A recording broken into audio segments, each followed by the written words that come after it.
Welcome to Socializing Security, where every week we have a discussion about security, compliance, and beyond. Our goal is to learn and grow by socializing each week's topic with each other, our guests, and with you. A quick compliance note, this podcast is meant for informational purposes only and should not be considered legal or regulatory advice. We're glad you've joined us, and we hope you'll learn along with us.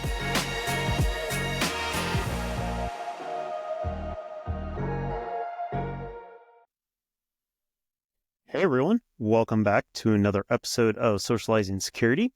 Brian alone this episode. I wanted to give you a quick kind of rundown of some topics. I'm going to occasionally do these episodes just kind of one-on-one with you to talk through some kind of key phrases, some things you may hear about in not only the cybersecurity space, but more and more getting talked about within the general news media.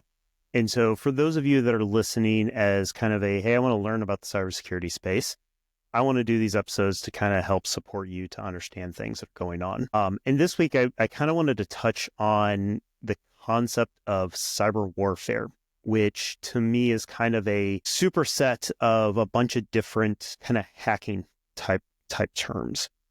And since security is important to all of us and every one of us has a part to play in it, I wanted to kind of start with this one just because it kind of puts all of the things that we deal with into context. Milu and I have talked a lot about privacy and some of the implications of your data getting stolen. And, we've all seen those messages on, hey, we had a data breach and now you get a year of credit monitoring along with the 5 other companies that gave it to you over the last year. That's obviously a very personal approach to it. And obviously a key thing for data breaches and hacking and things that go on like that, which is just one example of what a hacker is trying to do, what a cyber attack is designed to do, which really falls under a broader category of cyber espionage. So let's start with that, where cyber espionage is really about gathering data and trying to understand what a company or an individual may have. And this could happen, like I said, to an individual or to a company. Generally, you see companies using it against each other.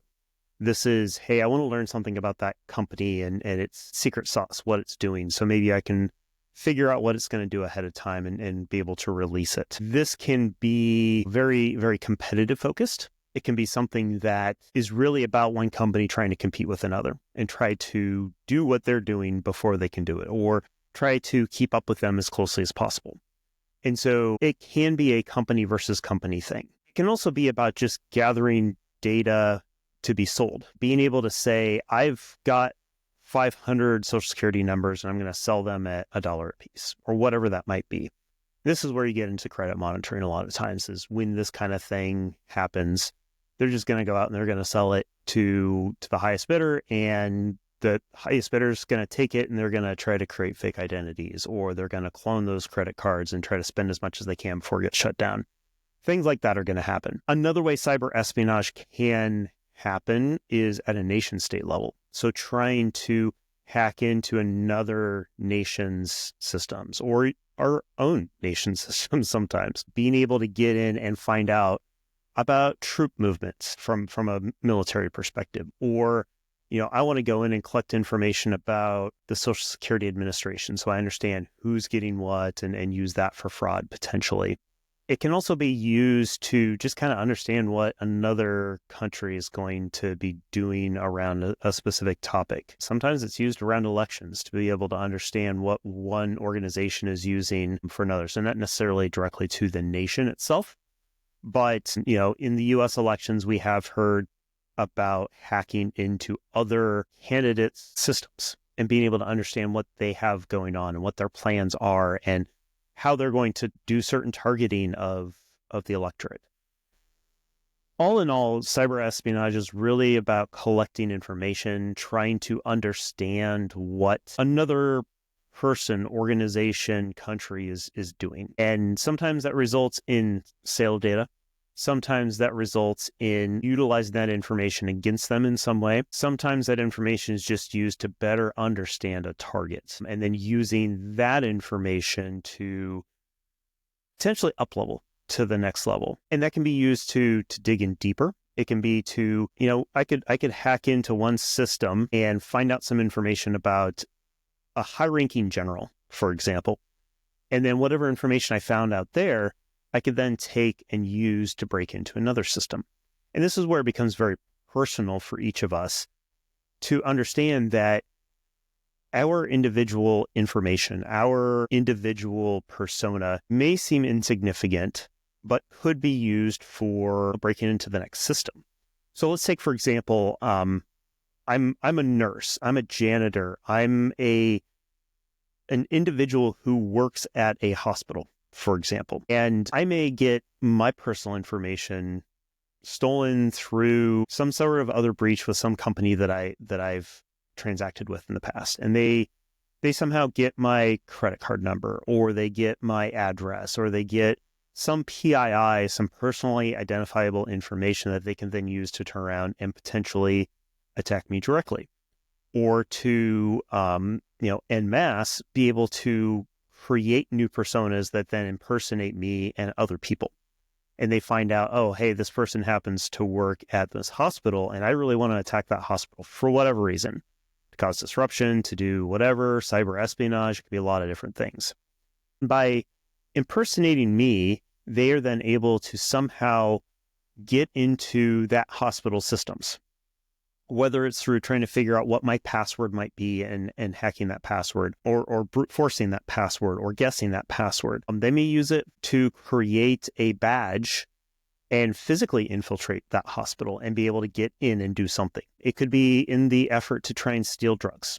It could be in the effort to try and disrupt some individual's healthcare. You get a jaded ex-spouse who wants to get in and wants to somehow affect their former spouse's healthcare. Like, there's a lot of nefarious things. When we get into cybersecurity, unfortunately, we have to think about those things a lot. But anyway, they're able then to get into that hospital system. And now I, as an individual who feels like I'm not that important to anybody, now becomes a toehold into a bigger environment.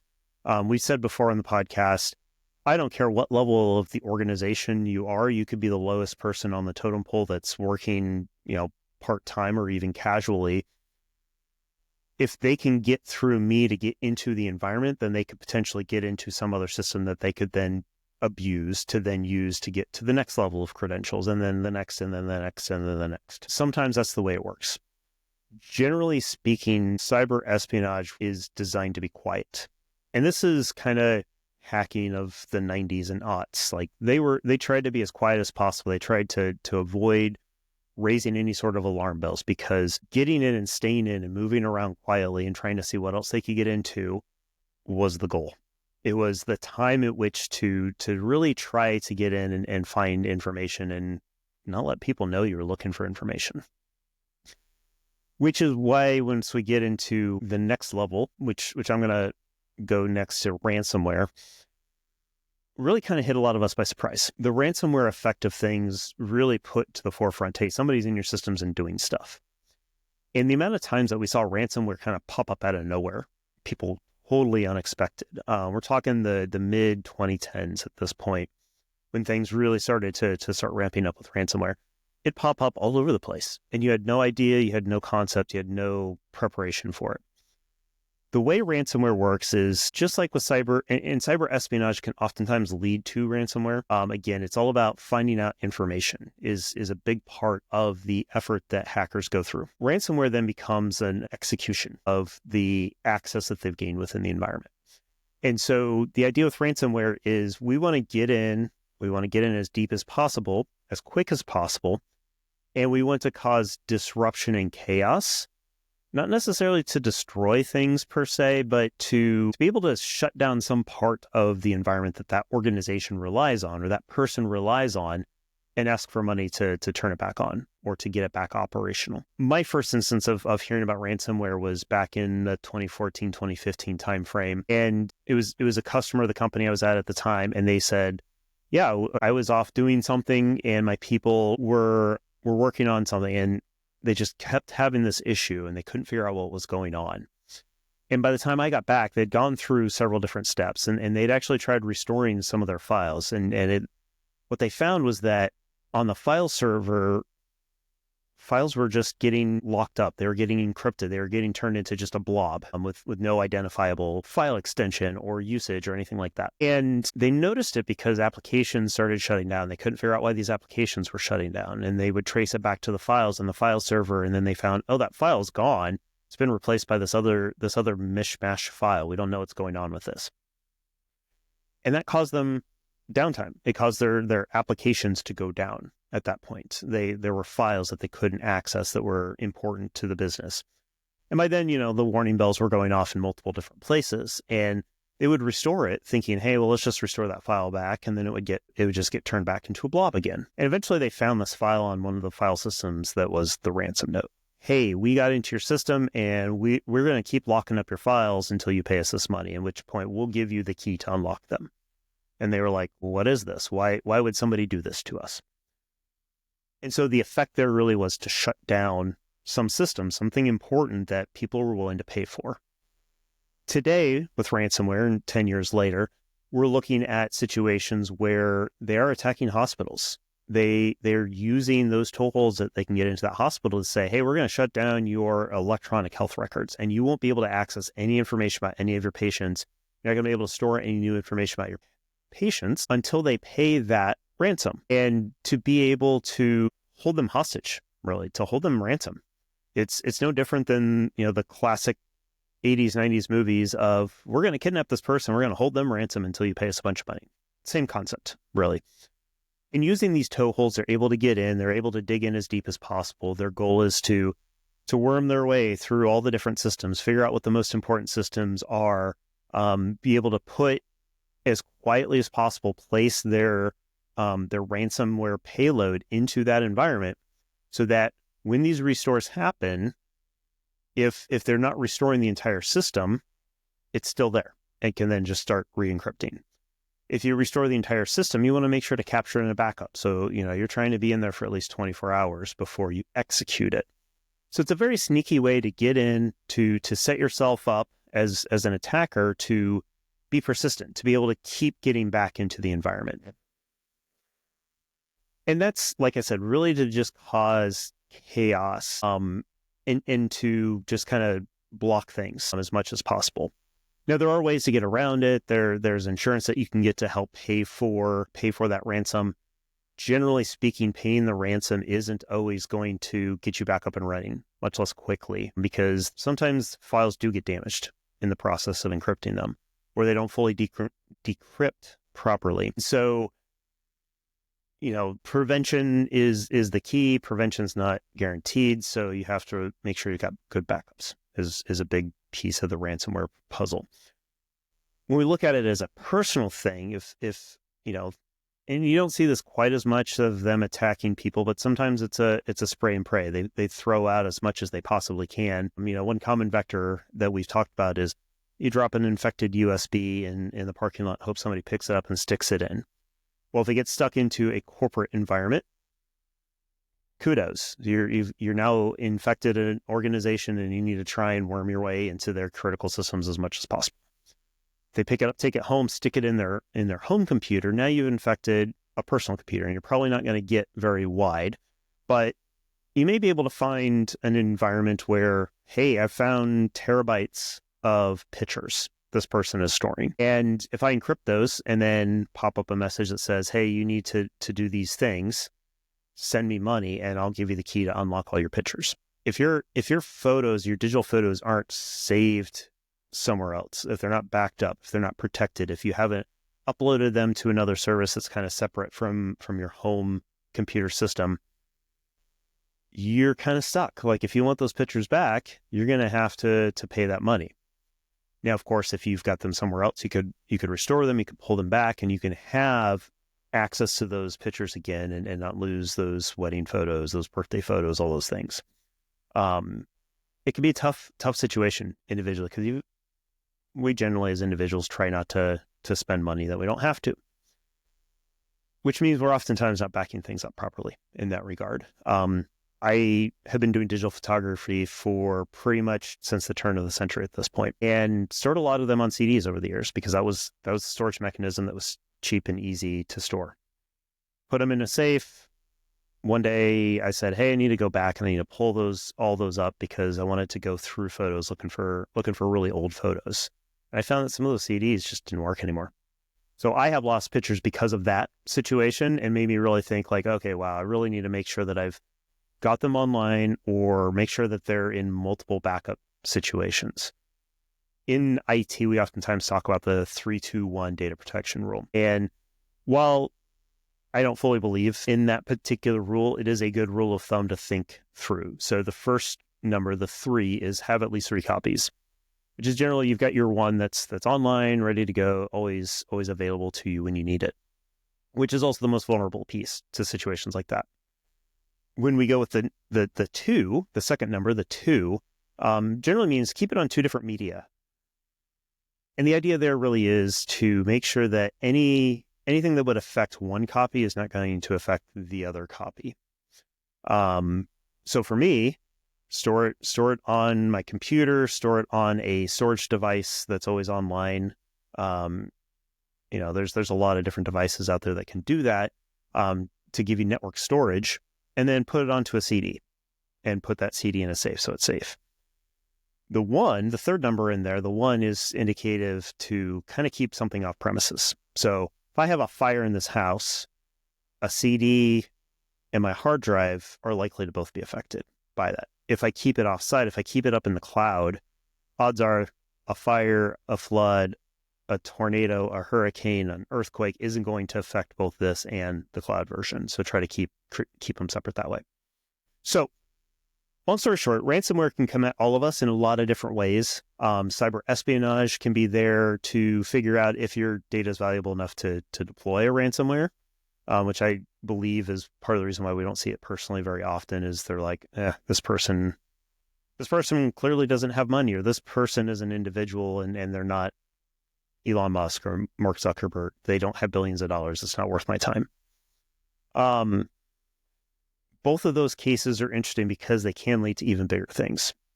And that's where we get to cyber warfare. Cyber warfare is just what it sounds. It is probably other than ransomware, is maybe the one you've heard the most, just because this is a thing that's starting to happen more and more in the public. I believe it's been going on for decades at this point, which is really, it ends up being nation states fighting each other. Instead of shooting bullets or shooting bombs at each other, they start working through cyberspace. And now that we are such an online society pretty much across the globe, this can have real world effects. The most obvious one that we've seen over the last 5 years or so was the Colonial Pipeline attack, where they attacked one of the gas distributors and essentially shut them down for, I think it was for weeks at that point, maybe it was even for months, where they couldn't transport that. And while that was a one-off instance with one company doing one thing, the warning bells that went off for those of us that think about these kinds of things was like, okay, wow, that was be super easy to attack a nuclear reactor or to shut down an entire industry potentially. There are some industries that are that easy to attack. Most of Texas, for example, with the energy grid, we've seen that go offline because of weather events, but a cyber attack could very well do the same thing and overwhelm that power system very, very quickly, very, very easily. We saw how fragile it was with some ice and some weather events. So being able to take those down from a cyber effect is also possible. The other instance that we saw that happened far enough in the past that a lot of you may not have even heard about it, or it may have gone unnoticed at the time, was at one point the U.S. attacked Iran's nuclear facilities via a cyber attack and was able to shut down or at least delay their nuclear capabilities for a while. At this point, it's pretty well documented that that's what was going on. That I feel comfortable saying that in this situation, but that wasn't designed to cause a nuclear plant to overheat and explode, to do, like we see with several nuclear plants over the last several decades. I don't mean to cause dispersion on the nuclear industry whatsoever, just using that as an example of where people can see where it can go really bad, really, really quick.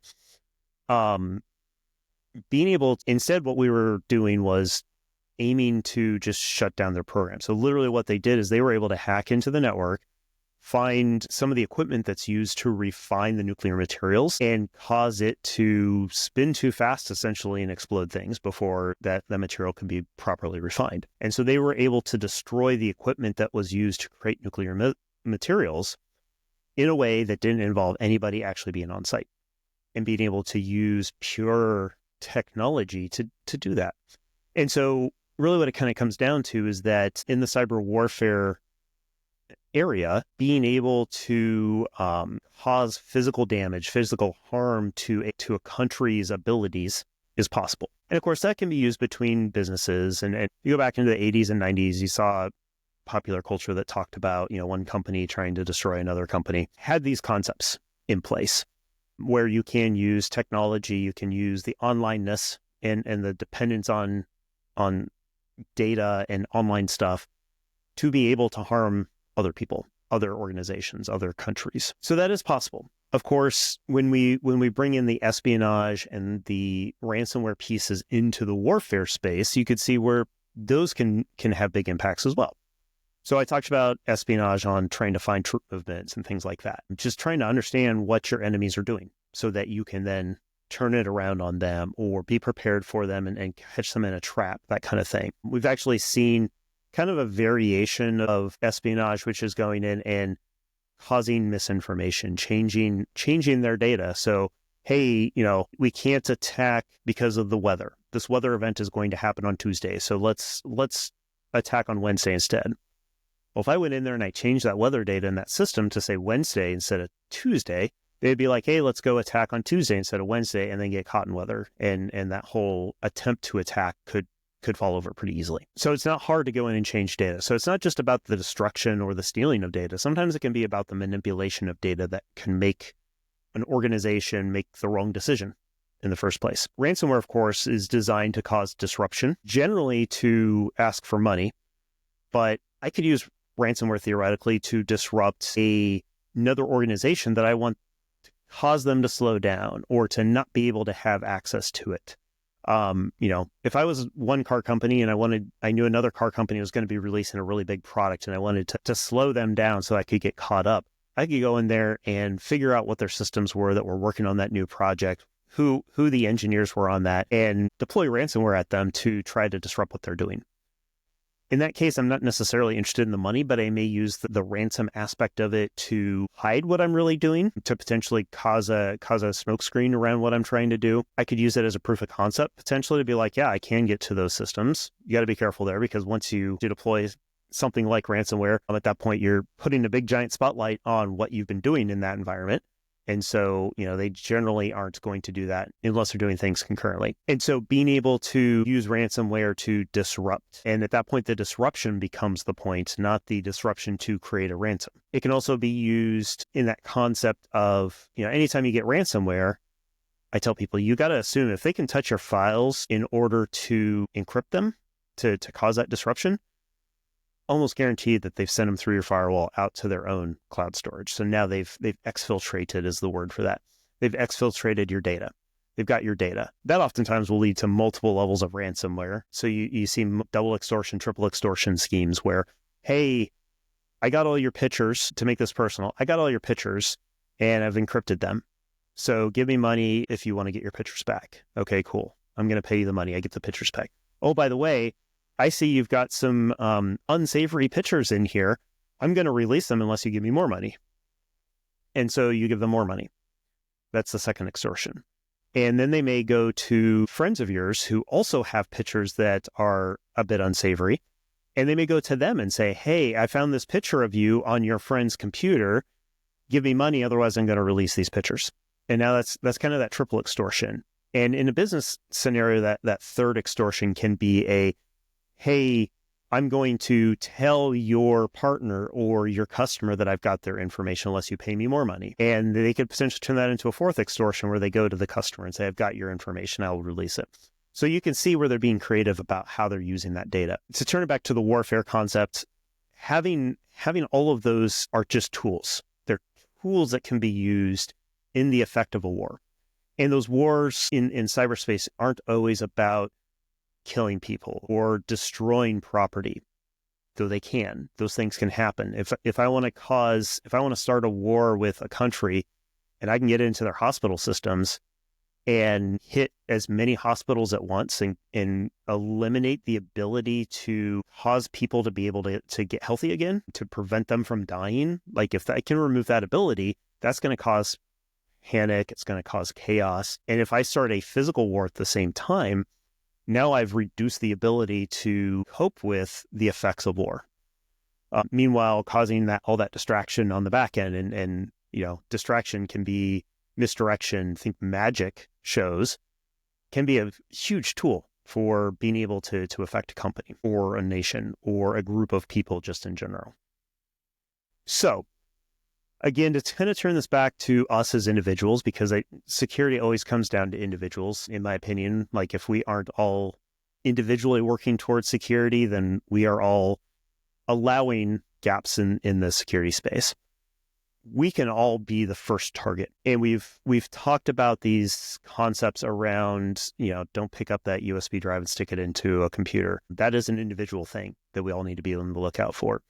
If we see something weird and we don't report it, then our organization may not be on the lookout for that kind of thing, or may not be able to investigate whether that caused a problem in the first place until something actually happens. So it's really important to make sure that we are all observant of these things, whether it be personally or at work, because these things can be chained in these ways to take it all the way to the level of, you could be the first step in an actual physical invasion of another It's a dark topic. It leads to a really bad place at the end, but know that you can be a critical asset to protecting your company, your nation in that.